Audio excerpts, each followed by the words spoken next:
There's a very important benefit of apple cider vinegar that I've never even talked about in any of my videos on apple cider vinegar, and I probably have hundreds of them. And I think most people know that apple cider vinegar is good for digestion. It helps with bloating, indigestion, acid reflux. Apple cider vinegar also is good for your blood sugar. It helps make insulin more sensitive. We have less of a fatty liver and less inflammation. I think a lot of people know about those things, and I've talked about those benefits extensively until very recently. Is another huge, major benefit of apple cider vinegar. And to explain the benefit, I just need to explain something about good bacteria and bad bacteria. Both groups of microbes can go into a dormant state. They can go to sleep. I want to show you something in this book right here, which is kind of like a mini summarization of a textbook on microbes. I want to read something to you. This is mind-blowing. Certain bacteria were able to switch from an active growing phase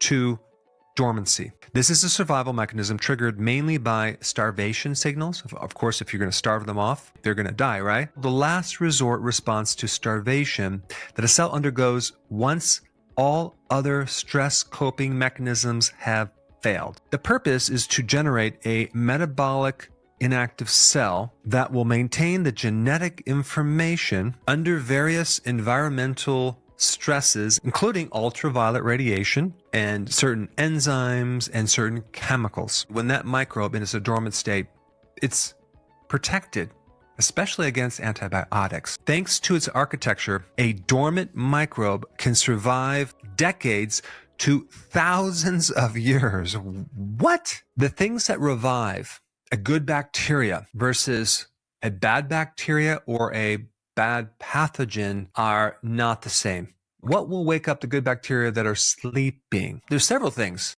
but the thing that I want to talk about is the change of environment. Just by changing the pH, you can either wake up a good bacteria or put them to sleep. Most of the good bacteria thrive in an acid environment. And this acid protects them because a lot of pathogens cannot live in that acidic environment, but the good guys can. And so when you're taking apple cider vinegar, you're acidifying the environment. Now, you can also do this with kombucha tea, pickle juice, sauerkraut, kimchi, things like that. A lot of health problems occur because the bacteria now can penetrate through this immune wall, go into your bloodstream, and create a systemic infection and create all sorts of issues. There's two main entry points these microbes kind of get into your blood.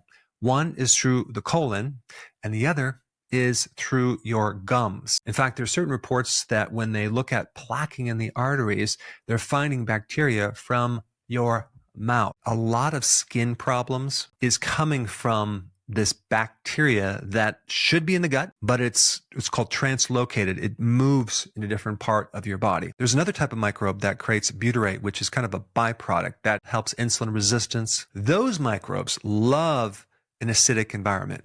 And just by keeping that pH in the acidic range, you can greatly increase the numbers of those bacteria. It's all about the terrain, the environment. I mean, think about with you. Don't you thrive in a nice environment? We have a mutual arrangement with microbes, right? We provide a home for them to live, and they give us immune protection. They make vitamins. They help us digest. If you're not going to provide a good home for them, they're going to go to sleep and wait for you to clean up your act. By dropping the pH, making it more acidic, you germinate that microbe. That means activate it. You also have other microbes like friendly yeast that live more in an acidic environment. I mean, let's talk about some other microbes. H. pylori. H. pylori has a strategy of releasing something that's super alkaline. It's called ammonia. And then it can kind of really do its damage. And it's behind ulcers in the stomach and the small intestine. You have other microbes called C. diff, E. coli, salmonella that could be put to sleep once you reduce the pH below 6.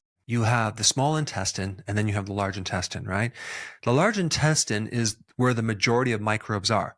That's where you should be having most of your lactobacillus or lactic acid bacteria. You shouldn't have the majority of microbes in the small intestine. In fact, certain parts of the small intestine on the top part of it should not be as acid. They should be more alkaline. If you have these pathogens like E. coli in the small intestine, where it's not as acid, they start acting up and creating problems. When you drop the pH of certain parts of your digestive system, you can help put these pathogens to sleep, and you can wake up the good guys. When you start to wake up some of these good bacteria, they start to release their own sort of antibiotic that also suppresses the bad bacteria. Now let's shift gears to the bad bacteria, the pathogens. How do you wake those guys up? The main way is not necessarily just to increase the pH and make the body more alkaline.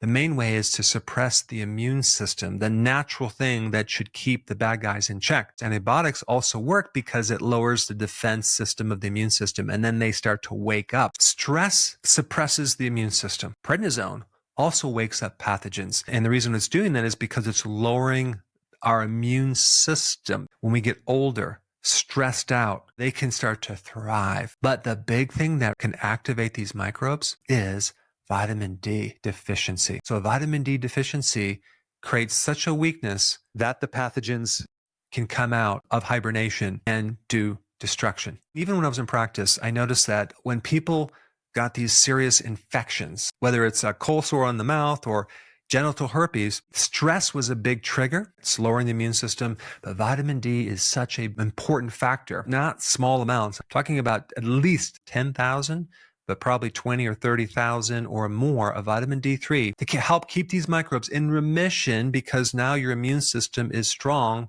and it can keep those guys in check. I hope you now know the importance of apple cider vinegar and other natural acidifiers that can help change the environment of your gut. So what I would recommend is taking 1 tablespoon of apple cider vinegar in a little water in the evening every single day. You drink it with a straw, and you can add lemon in it if you want, or just do apple cider vinegar. The type of apple cider vinegar I like is Fairchild's apple cider vinegar. That's the one that I use. I hope this information helped you. And if you haven't seen this video on apple cider vinegar, you should check it out. It got millions of views right there.